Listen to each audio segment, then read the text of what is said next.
Good morning, friends. Happy Monday. Anna Sabramowicz here. I hope you're having a wonderful, productive morning. I certainly am. So glad to have you here. Thanks so much for visiting. If this is your first time here, my name is Anna Sabramowicz, and I talk about all things scenario design related and, if possible, help you craft some awesome scenarios. Now, what I want to talk about today is something that you voted on, and thank you so much for voting on that poll. And one of the options was how to set up a scenario. And so that's what I'm going to talk to you about today, because it's a big challenge for a lot of people. And I thought, hey, I can give you some easy to implement tips and also some questions that will help you frame this a little bit better. So when you're designing a scenario, the first thing you want to ask is, what's going to be the difference? What's the difference in the person that is going through this scenario that I'm going to be able to somehow observe? What's their transformation? That's really what we're going for. And if you are familiar with storytelling, transformation is also a part of any kind of story. You start out as one kind of person, and if you see another, if a person goes through a bunch of challenges, a bunch of obstacles, interacts with the environment, overcomes some challenges, and guess what? They turn into a different person. They transform. Now, we may not be able to set up something as supremely profound, but there is no excuse for you not to expect this from your e-learning. So let's talk about transformation. How do you ask about this stuff? How do you talk to a subject matter expert saying, what's the transformation? What's the hero's journey? And they'll be like, I don't know. What do you mean? So basically, what you want to ask yourself is, let's say a person is starting over here, and I want to know, after they've gone through the training, and they're over here, they've finished it, or they've gone through a bunch of scenarios that I've designed for them, what is going to be different about this person? What is going to be different about them? Because something has to be different. Now, they don't have to be necessarily way more skilled at the thing that you actually introduce them to here. It's actually not very realistic to expect somebody to be skilled at something after they leave your scenario. That's not going to happen. However, there are certain things, certain clues that will give you an indication that you've achieved your mission of helping this person do a transformation. Let me talk about some of those. So you will see a lot of times that we have a bunch of awareness courses, right? And when we say awareness, one of the sometimes the objectives of something is to make somebody more aware.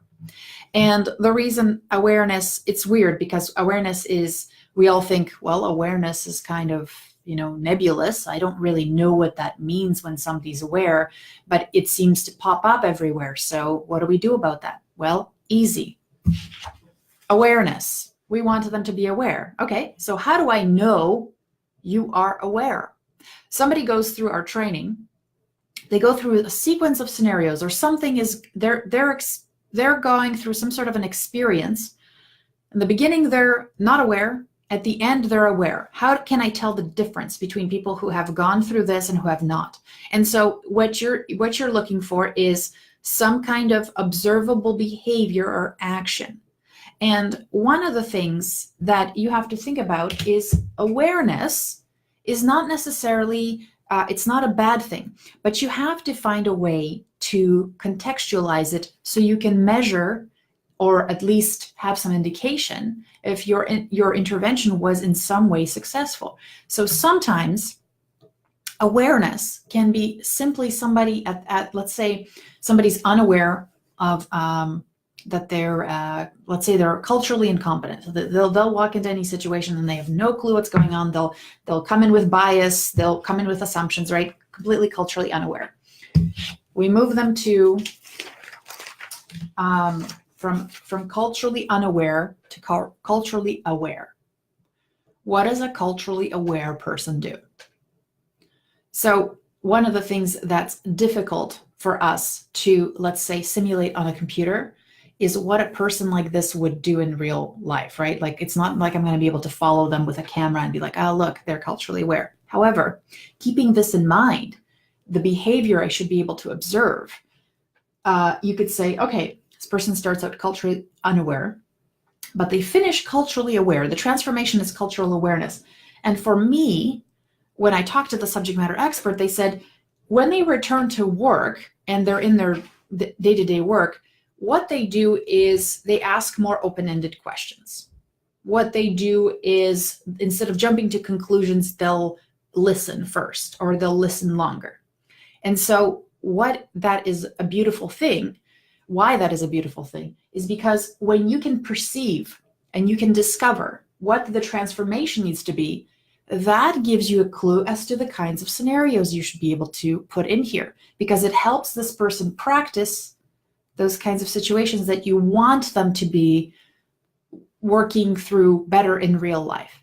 Get what I mean? So here's another one you're probably familiar with. Understand. We want them to understand. We want you to understand this concept. We want you to understand how this works. Okay, well, what does that understanding look like? Because understanding's in my head, right?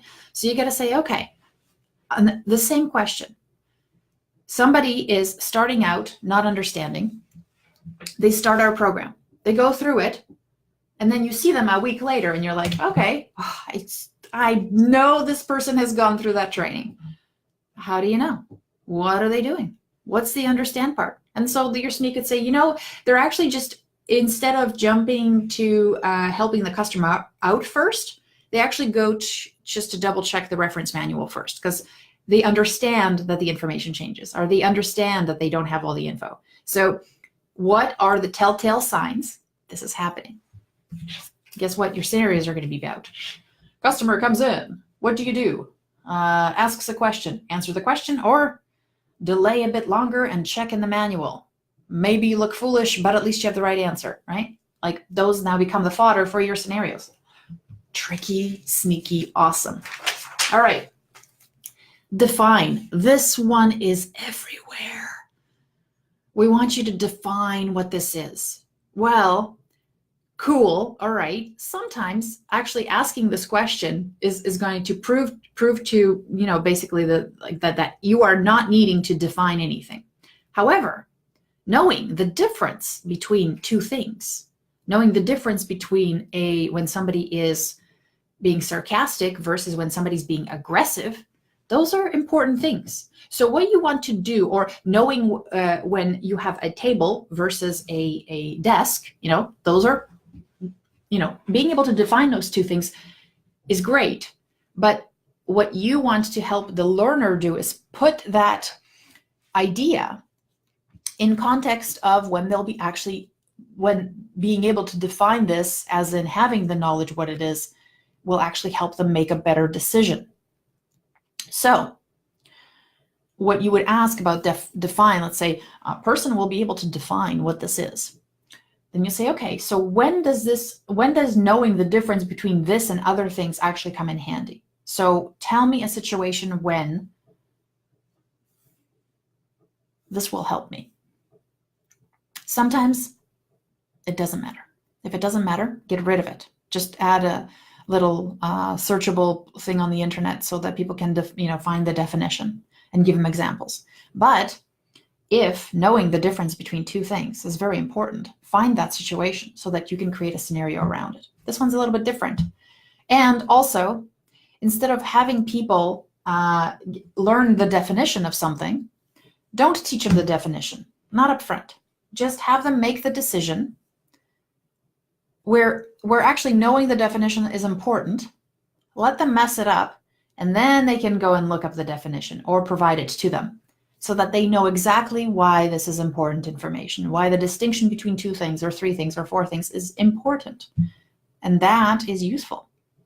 Well, so I hope you found that helpful in your scenario setup. Now, wait a minute. Guys, I did this. Oh, I had a poll and I made it but I don't know how to turn it on. All right, well, that's fine. Maybe if you find this poll, you can use it. But I hope you have a wonderful rest of the day. You have questions about what I said, post it in the comments. Also visit scenariodesignsecrets.com for additional training and to learn more. All right, take care. Bye. Have a great rest of the week.